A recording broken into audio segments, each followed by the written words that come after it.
to Pat and just say, okay. Thanks. Thanks. Yeah, okay, thanks. Okay. Well, I would have said if you had thought it wasn't coming. Yeah, I thought that was true, but I wasn't absolutely sure. Okay, so, welcome to our Bible study here at Vision Fellowship at First Baptist Church. Today, we're studying a single incident, which is two incidents that overlap each other. And it's moderately long. We're going to do this a little bit differently. We're going to read the whole story, and I'm going to sing a song, which is based on the story, and then we'll talk about it. Okay, so this is a little bit. So I'm going to begin by reading verses 40 to 42. And then I'll ask someone to read 43 to 48. So will someone volunteer to read 42? So, Chapter. Okay. Shirley volunteered first. Chapter 8. Chapter. It's the Jesus raises a dead girl and heals a sick one. Right. I don't have a head. It's Starting at verse 40. 40. Okay. Going to the end of the chapter. Someone else would read 49 to the end of the chapter. Okay. So I'll read first. I'll read 40 to 42. When Jesus returned, the crowd welcomed him, for they were all expecting him. Just then, a man named Jairus came. He was a leader of the synagogue, and he fell down at Jesus' feet and pleaded with him to come to his house, because he had an only daughter about 12 years old, and she was at death's door. While he was gone, crowds were nearly crushing him. And a woman was there who had been subject to bleeding for 12 years, but no one could heal her. She came up behind him and touched the edge of his cloak, and immediately her bleeding stopped. "Who touched me?" Jesus asked. When they all denied it, Peter said, "Master, the people are crowding and pressing against you." But Jesus said, "Someone touched me. I know that power has gone out from me." Then the woman, seeing that she could not go unnoticed, came trembling and fell at his feet. In the presence of all the people, she told why she had touched him and how she had been instantly healed.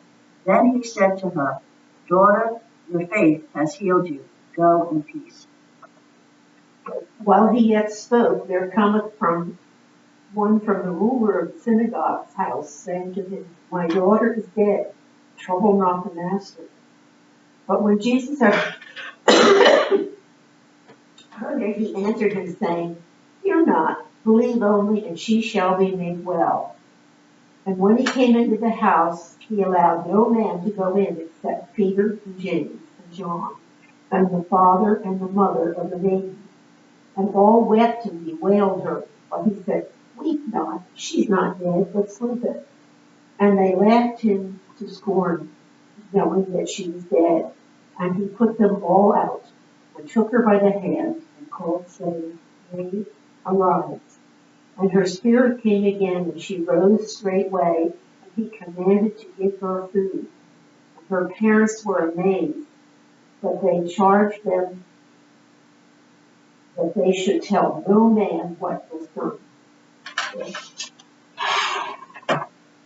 So this follows the story we had last week of the curing of the demon-possessed man in Gerasa region of Gerasenes, which followed the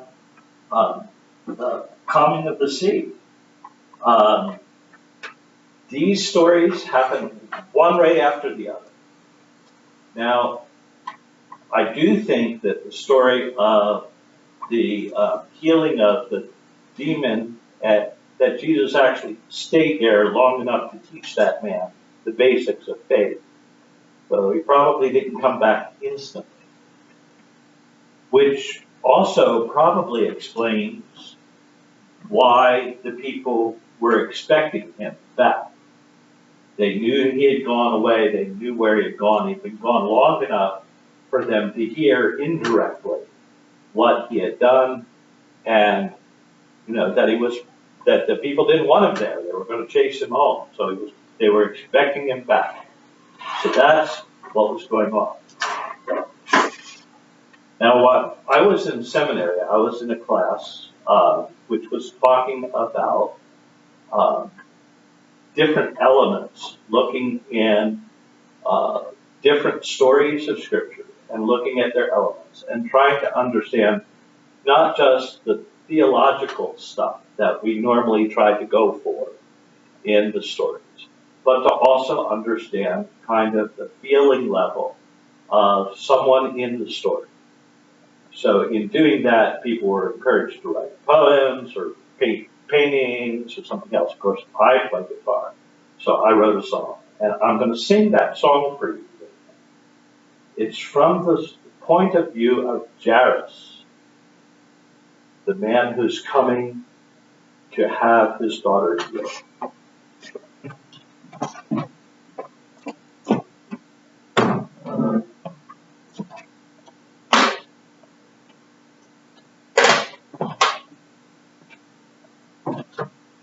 And I'll probably make some mistakes in this because I haven't sung this song for ages until last night when I decided to sing.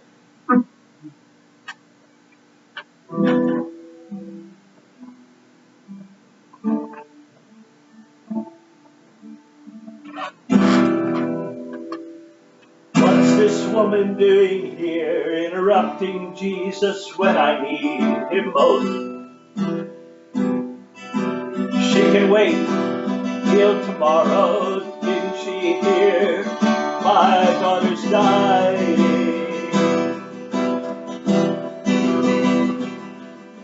We spent 10 minutes at least. Can't she see my need is so much greater? Faith set you free. Finally he's done with her. Faith, he said to her, I wonder what kind of faith I have. Is it enough?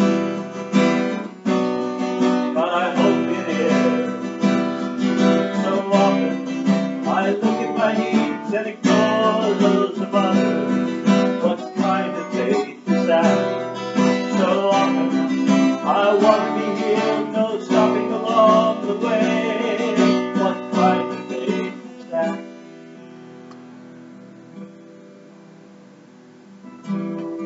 I see some friends coming, news of my daughter I expect.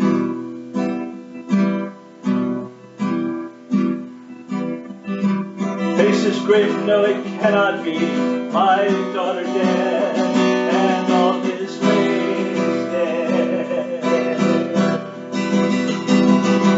Oh, I wish we hadn't stopped, maybe we would have made it. I start to walk away. Stop fearing, he says, only believe. Stop fearing, he says, yes, it's been my fear ruling me. And I wonder, can I give it up? Oh, I wonder, can I give it up? Stop fearing, my fear puts myself first. Where's my faith? Stop fearing, can I learn to live and believe? Where's my faith? We get to the house now, and all of the mourners are wearing. He chases them out with words. They only laugh asked him,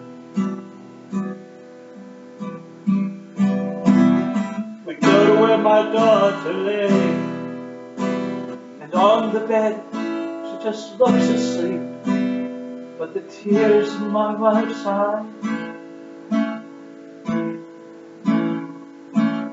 make it clear she's gone.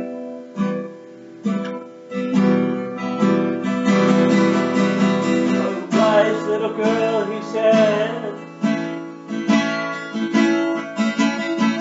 and life comes to her body again, and my faith is made strong again. New life again and receive. Now I have faith. He gave me, he touched me, and now I believe. Life again receive. Now I have faith. He gave me, he touched me, and now I believe. Now I have faith.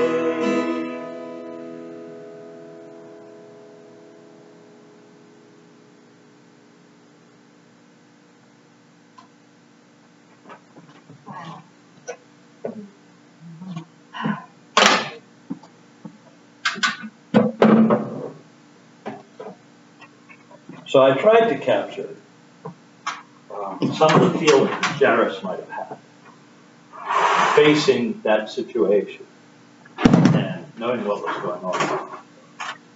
With that in mind, we will discuss the text. I think we should copyright that. It's copyrighted. I mean, all you have to do to copyright a song legally in the United States is write the copyright symbol on it and the year. Which actually I don't think I agree with that, but I never copyrighted it. But you can submit a form that says you copyrighted it, but you don't legally have to do it. You just have to be able to prove it. And when it was written. Anyway, enough about copyright law. I did produce a CD at one point of some of my songs, and so I copyrighted them all. There's a copy of that CD somewhere in the library, kind of smoldering away. Anyway.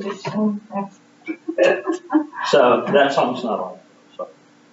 So when Jesus returned, the count welcomed him because they were all expecting him. So like I said, they're expecting him back. I think he was in the Gerasene region long enough to teach this guy, the demon-possessed man who was cured, enough about his faith, enough about who Jesus was, that he could say, when he talked to other people, which is what Jesus tells him to do, don't follow me, go tell other people what God's done for you. So, and it's possible that that man was Jewish in background, and so he had some background already. We don't know. Anyway, so this story is following immediately on these three great works of power. Jesus calming the storm, power over nature. Then healing, casting out a demon, power over spiritual world. And then a resurrection story. In fact, a healing story and a resurrection story. Our power over our nature. So then a man named Jairus came. He was a leader of the synagogue. He was a good Jew. He fell down at Jesus' feet and pleaded with him to come to his house because he had an only daughter about 12 years old. That means she's just about to become a woman in that culture. And she was at death's door. While he was going, the crowds were nearly crushing him. And a woman suffered from bleeding for 12 years, had spent all she had on doctors, yet could not be healed by them, approached from behind and touched the tassel of his robe, and instantly her bleeding stopped. Now, we need to go back to the Old Testament. When a woman was bleeding, menstrually, she was unclean. This woman should not be in the crowd. She's not allowed in the crowd like this. She's been bleeding continuously, so she's always unclean. That means her whole existence has been in the women's quarters of her home, and food has been delivered to the outside of the door, and she's not allowed to see anyone except someone else in the women's quarters of the home. We're assuming she's married, which almost every woman would have been. And it means she would never see her husband except from a distance for all that time. Doctors had tried to heal her, prescribe something for her. They would have done that at a distance because they would not have been allowed in the room either. So she would have had to describe what was happening, and they would have had to prescribe something for her. So it was, she's lived this isolated, tremendously isolated existence. She hears about Jesus, and she says, I don't care. I'm going to go find him. So that was a violation of Jewish law. She was not allowed to do that. But she wants to be healed so badly. And she believes Jesus can heal her. So she goes to find him. Now, anyone in that crowd who touched her became ritually unclean by touching her, and would have remained so for at least 24 hours and maybe a week, depending on his condition. So I don't know enough to be test to know. So her coming along through the crowd, where she surely touched people. She's hiding it, obviously, because she knows she's not supposed to be there. So she's really hiding it. And she certainly doesn't want to confront Jesus in front of this crowd and say, Jesus, I need to be healed. And he'll say, what do you want to be healed from? And she says, this issue of blood. And they go, oh, and then the whole crowd backs away or starts stoning her or something like that. She doesn't want to do that. So she's thinking, how can I get him to heal? She thinks, even if I just touch him, maybe it'll be enough. Maybe he'll heal me. If I just touch the hem of his garment, the fringe of his robe. Now, good Jews had fringes on their robes, so that wasn't unusual for them to have a fringe on the robe. So when it says the hem of his garment, or it might say the fringe of his robe, depending on the translation, but it's basically that lower edge of the upper robe. So when he's going to crowds and they were touching him, the woman suffering bleeding for 12 years had spent all she had on doctors that could not be healed by him, approached from behind and touched the tassels of his robe, and instantly her bleeding stopped. So she's healed. And she feels it internally. I don't know how that works, but she feels it internally right away, that she's healed. And Jesus stops at that point and says, who touched me? Now there's a lot of controversy. Did he really not know? How could he not know? After all, he's God, he should know. But, so is this a rhetorical question?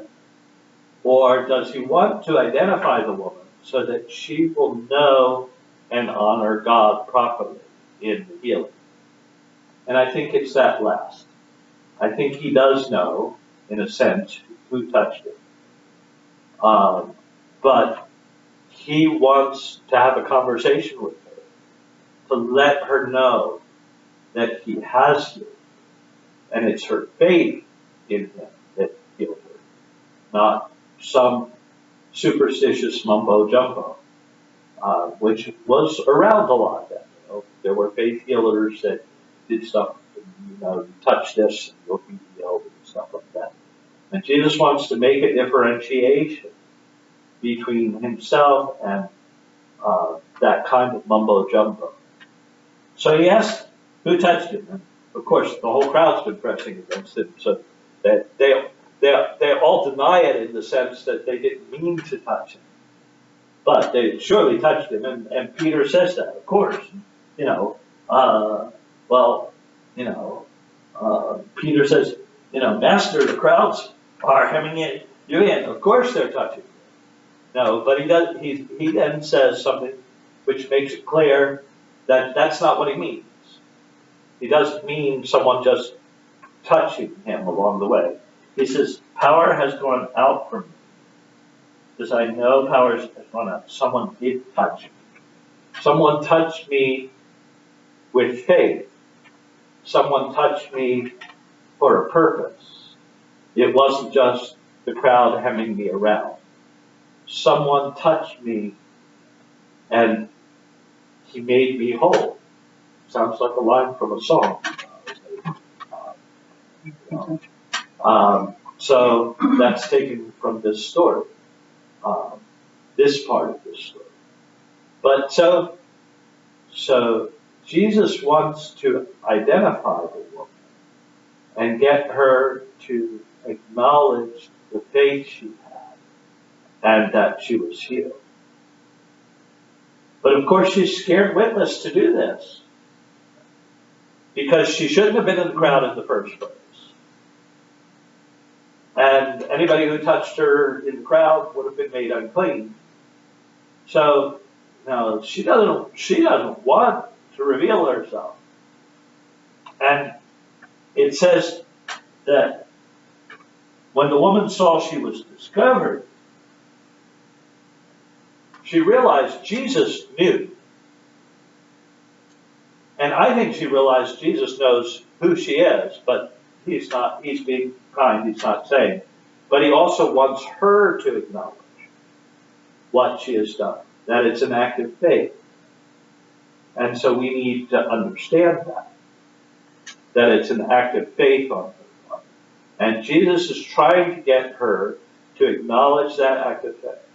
That's something we do with people who first come to faith in Christ, isn't it? We tell them not just to go forward, pray the prayer, whatever, pray with me, in private pray the prayer, but go tell other people. That's what Jesus told the demon-possessed guy. Go tell other people what God has done for you.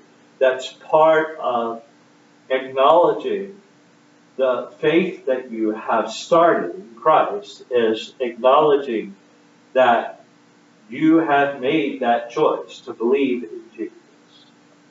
And he's trying to get her to do that. She's already been healed, but he's trying to get her to acknowledge it, just the way someone who's already made a choice for Jesus and has prayed to receive Jesus. We also ask them to make an acknowledgement of what they have done before the world. So he's asking her, and it's a pretty tough go for her. It's a tougher go than it would be for a lot of us. We went forward in church or we prayed a prayer with someone in private and then we told our friends about it. They're not going to say, well, she shouldn't have been here. But some of them are going to say that in spite of the fact that Jesus blesses her. And she knows that. But she knows she's discovered. So she decides she has to talk to Jesus. And she probably wants to talk to Jesus anyway. I mean, the idea that she would be healed by touching the end of his robe was just because she was trying to hide herself. But she would have much rather probably been able to go to him and say, Jesus, this is my problem, would you heal me? And he would have said yes and touched her himself and healed her. Because that's what he did with so many other people. But because she was unclean, she was afraid she couldn't do that. But now Jesus is basically forcing her to do the rest of what she was afraid and couldn't do. fear is a lot of people's motivation in situations surrounding healing and death. This is in the song I talked about. One of the verses is, yes, it's been my fear ruling me. I wonder, can I give it up? It's true for her too. It's been her fear that she was never going to be healed of this, ruling her. And she's wondered if she'd give it up. And Jesus is asking her to give up that fear, to come before him and acknowledge him, which is a way of giving up that fear. Okay. So he says, she comes trembling and falls before him. So now she's made her place known. And in the presence of all the people, so now she's declaring it before everyone. She declared the reason she had touched it. So now she's acknowledging full blown what she had wanted to do because she was afraid, but now she's acknowledging it full blown, which is confession. And she's saying how she touched him and how she was instantly healed. And he said, daughter, your faith has made you well. Go in peace. Well, we don't know how long this took, but I doubt it took very long. In my song, I said 10 minutes. We've stopped for 10 minutes. Jairus is afraid. He's so afraid that even 10 minutes might make a difference in whether his daughter gets healed. And in the next verses, his fear is justified. His friends come and say his daughter's dead. I need to check this. Real quick.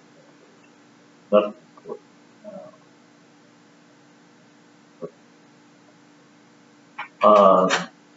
Anyway, so while he's still speaking, someone came. While Jesus is still speaking, someone comes from the synagogue leader's house. And he sees him coming. He's got to know it's probably bad news. They wouldn't have sent somebody, in all likelihood. Your daughter is dead. Don't bother the teacher. And so I think Jairus' response would have been what I make it in the song. Turn around, start walking away. He's devastated. His daughter's dead. And though he believes in Jesus as the healer, he doesn't believe in Jesus as someone who can raise the dead. And isn't that true of us? We believe in Jesus as a healer. We pray for healing all the time, but we don't pray for people to be raised from the dead, do we?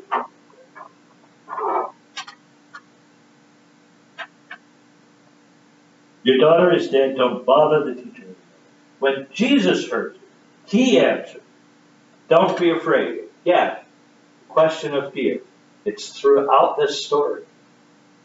Jairus is afraid. And that was in the song. Jairus is afraid. That was one of the first things I picked up. Jairus is afraid. My daughter's dying. Only believe and she will be made well. And Jairus is going, only believe? How can I believe that this guy's going to raise my daughter from the dead? And I don't know how far they had to walk, but they had to walk at least some distance. There's crowds following along with them.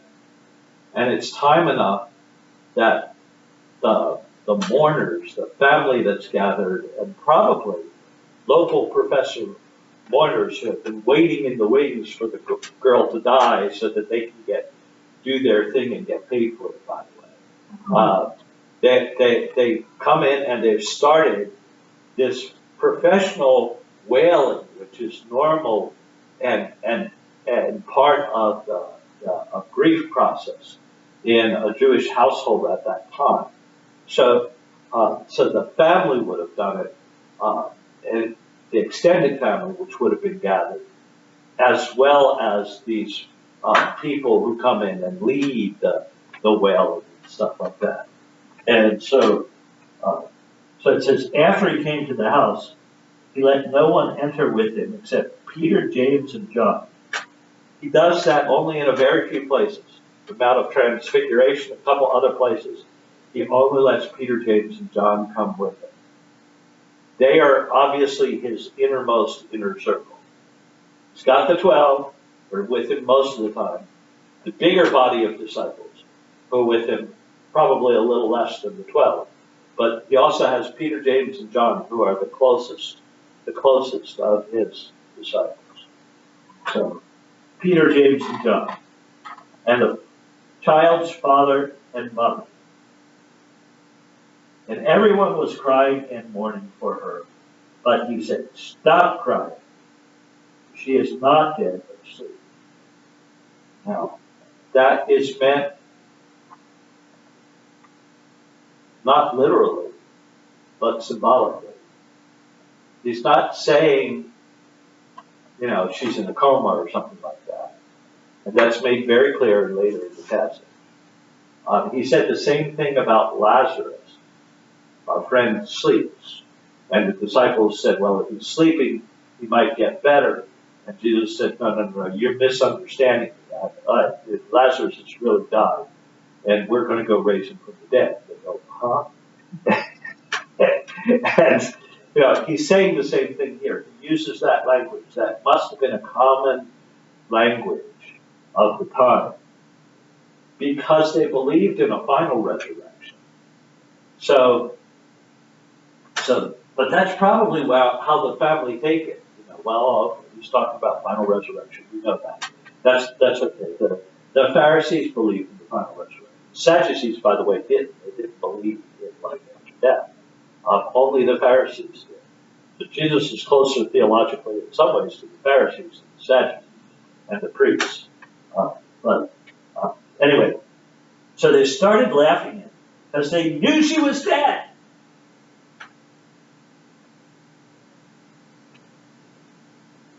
Now, the Luke version of the story skips a couple little elements that are in Matthew and Mark. He throws them out. It's not present in modern texts of Luke. In some older texts of Luke, it's there because the copyists remembered the story from Matthew and Mark and copied it in. But in the earliest texts of Luke, like Luke does in several other places, he leaves out some details. And this detail is one Luke leaves out. So the most modern translations will not have the phrase, he threw them out. But if you have a King James, it may have it. And if you have an early translation of a relatively modern English, like an early New American Standard or early Revised Standard Version, it may have a note or something like that. But a really modern translation will just leave it out because it's not in any of the early manuscripts. It's only present in later copies. So we know it was introduced by a copyist somewhere along the line. He remembered the story from Matthew and went, oh, this got left out, and he put it back in. Except he was actually copying something from Matthew or Mark that's not here. So, but we know from Matthew and Mark, he did throw them out. So then he throws everybody out. So now the only people left in the house are Jesus, Peter, James, John, and the married couple. That's it. There's no one else. If there were brothers and sisters, they might have been still there. But we don't know. It never says, so we don't know. But Jesus has thrown everybody else out. So this is a very private moment now. A very private moment. So he took her by the hand and called, child, get up. And her spirit returned and she got up at once. Then he gave orders that she be given something to eat. And her parents were astounded. But he instructed them to tell no one what had happened.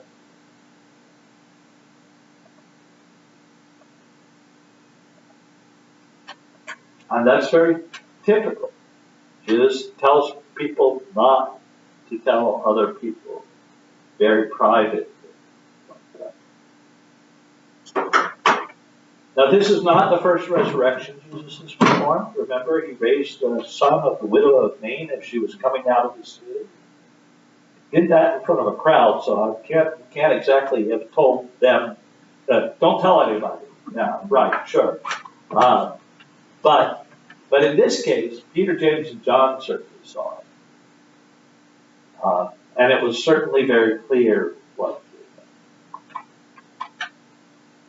Also, all these paid mourners who were chased out of the house when they see this girl up walking around. Oh yeah, once she's up, and in one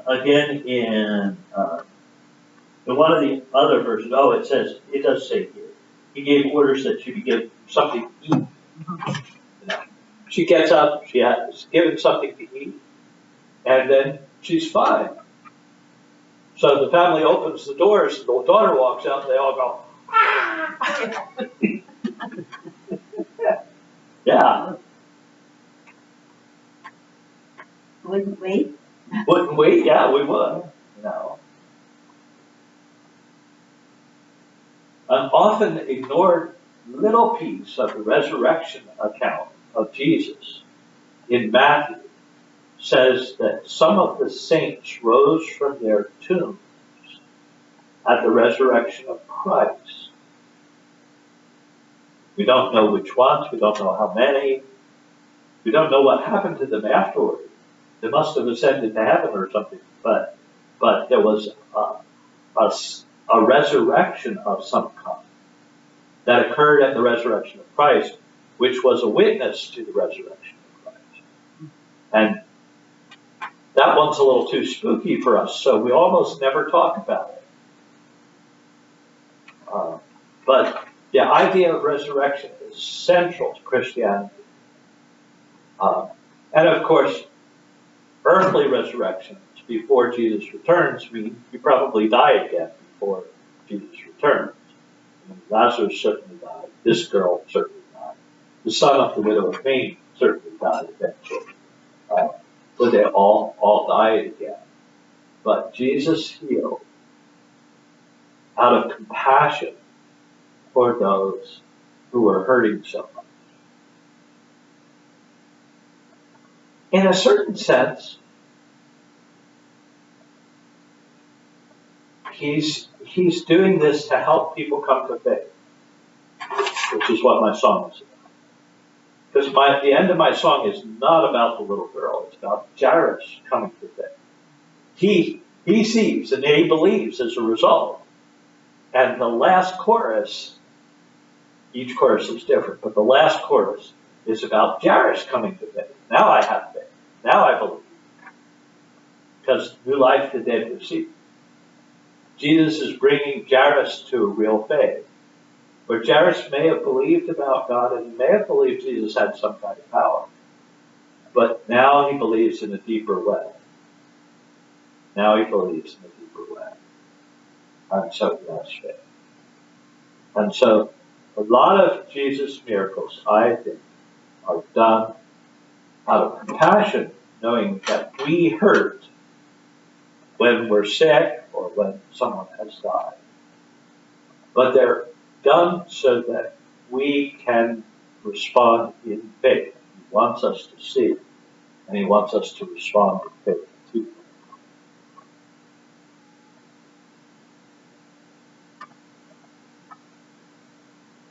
Going back to the woman who was healed, Yes. and he says, go in peace. She has to turn around and face this crowd. Yeah, and I think the fact that Jesus said she was healed and she had faith probably mollified the crowd. I hope it did. That she was healed now meant she was clean. Sort of. Because technically you're still supposed to go to a priest and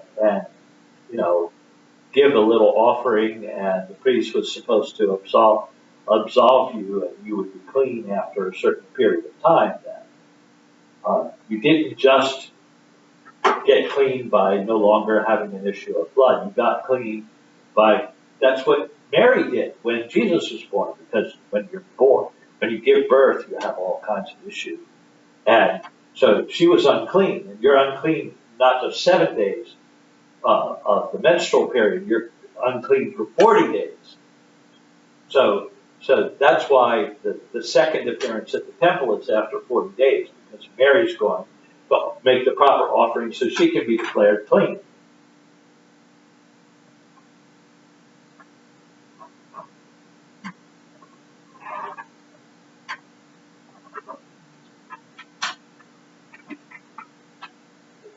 That kind of thing is going on. But I think the fact that Jesus acknowledges her faith and says she's healed because of her faith, people let it go. Probably. There are probably some old self-righteous Pharisees in that crowd that didn't let it go. Don't get near me. You shouldn't have come here. You should have called for Jesus and had him come to your home and then deliver you from a distance without ever touching. That's the way it should have been done. But that wouldn't work, because she needed to touch him to be healed. Well, Jesus often touches people who are unclean to heal them.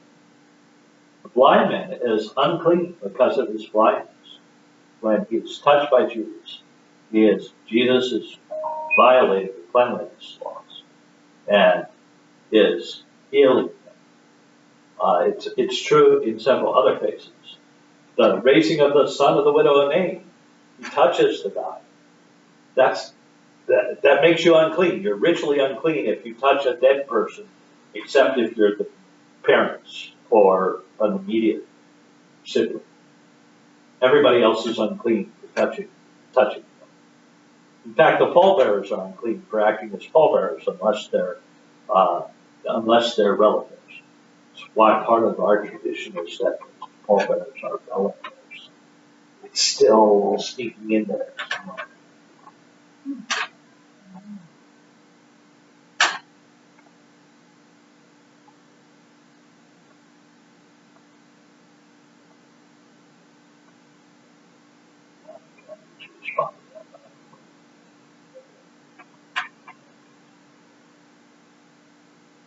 Other thoughts or questions? I know I kind of almost preached this rather than doing more interactive stuff today, but doing the old song and stuff about it. So you can see the viewpoint of the woman, you can see the viewpoint of Jared, and how Jesus interacts with that in compassion and love, but also in calling them to faith and bringing them to faith, which is what his purpose of doing all the miracles is. And in fact, remember there's some towns where he says, I couldn't do many miracles there because they didn't have much faith. It's not, he's God, he could have done miracles there, but his point is to bring people to faith, and if people aren't going to respond in faith to what he does, he doesn't want to bother doing miracles. If they're just doing it for selfish reasons, well, I want God to bless me and give me $1 million. Okay, I don't like that. But that's not a faith issue. That's a selfishness issue. And chances are God's not going to do that. There was an old song by, showing my age, Janis Joplin. Oh Lord, won't you buy me a Mercedes Benz? Anybody remember that song? Hey, my friends all drive Porsches. I must make amends.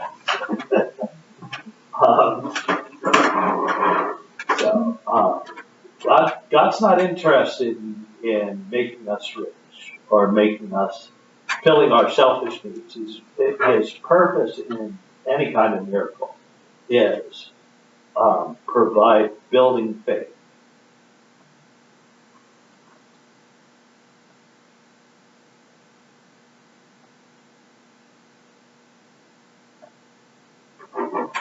Okay. So, prayer requests. Prayer letter from my sister, again. As I said, Sunday, not doing well. She got opened up in surgery. They looked and the cancer was spread pretty much everywhere. So they closed her up again. They're still trying to figure out, they've offered her chemo and they've offered her some kind of new treatment, which sounds to me like it's an experimental thing. But the chemo that's available for the kind of cancer she has is one that is still very, makes a person very sick, the chemo itself. A lot of new chemos are targeted and don't make people as sick. The chemo Sharon had, none of them made her really sick, although the one she lost her hair. But they never made her really sick, they made her really tired. But the chemo for this particular kind of cancer makes people really, really sick. And they said, considering how spread it is, it might do something for her, but it probably long-term won't cure her. So whether it's worth doing or not, she has to consider whether she wants to try it. And so she's making decisions about, whether she wants to try any kind of treatment or just go home on hospice with palliative care and hospice care, controlling it. The reason she's still in the hospital is she still has pain. They're still trying to figure out how to give her pain treatment that will work at home without her having to be on an IV. Which if she's in the hospice, she can be, but they'd rather control it with pills if they can. They're trying. So she's really not in good shape. And I was thinking about trying to go there today, which is why I was maybe going to cancel Bible study. But she said she had a bunch of doctors she was meeting with, some treatment, not treatment, but some tests they were doing. So she didn't think it was a good day for her to come. Well, and Sharon slipping a little bit. The right side's weaker. She's not speaking as much or as clearly as she was. She still says a few words, but very rarely a sentence.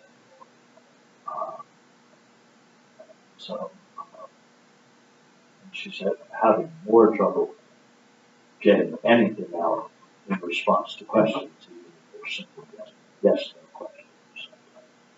Is she in pain?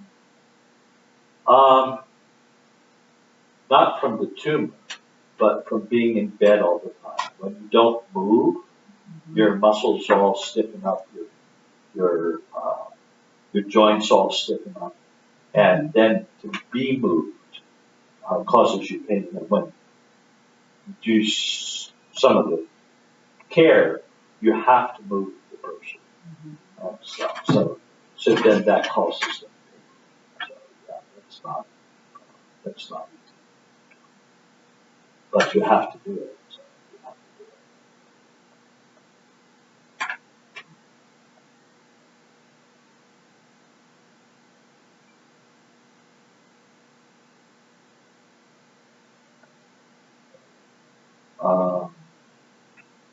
I think we still want to pray for Bob's grant, grant, our Shannon's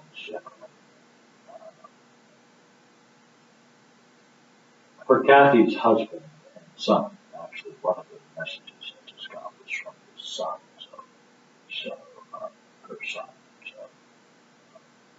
So I get that.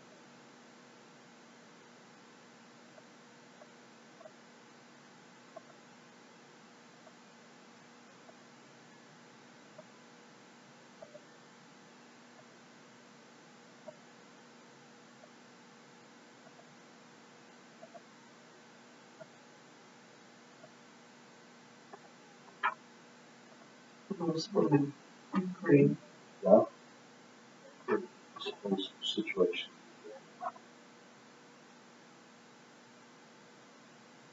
Anything else?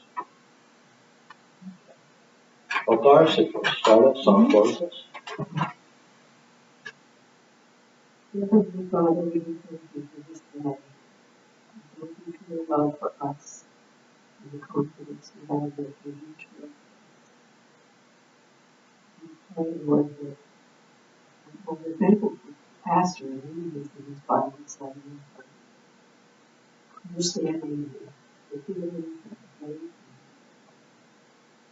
and the response of the crowds to Jesus. And Lord, we ask that you would be with us and guide and direct us in our thoughts and our actions. Lord, we dearly on the people that we love and want to care for. And we pray that you will be with Pastor Sister Kathy and her husband and her son, and be with the doctors and help them to come up with the best solution for the comfort and for her prognosis and the comfort of her.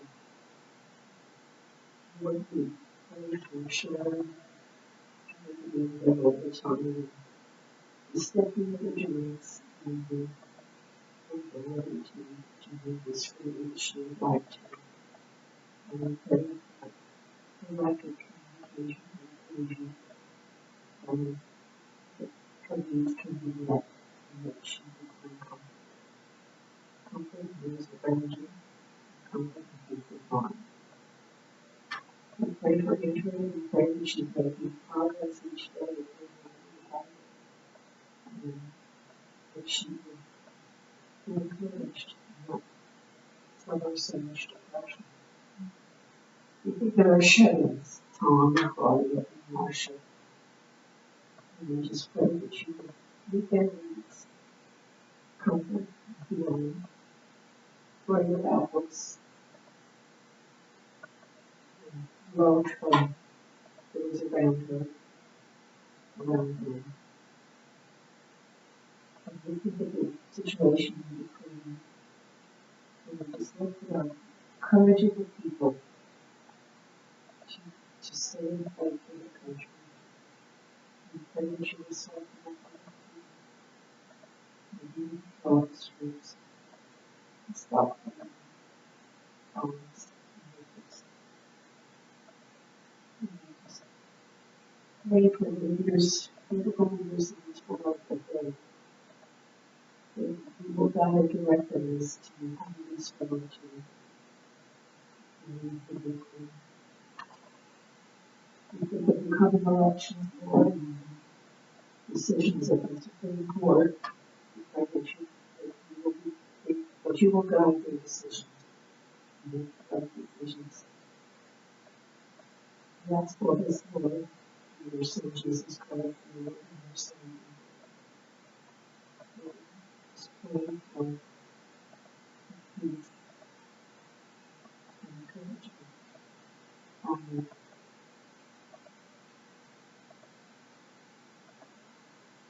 Lord God, we thank you for your presence and grace to us and love. Lord, we ask your leading and guidance for each of us. Help us to see people who are suffering with disease and suffering those losses of family with the compassion that Jesus had, even though we may not be able to perform the healing and the resurrection with the same power Jesus did. We still pray, we still seek you, and be led by you.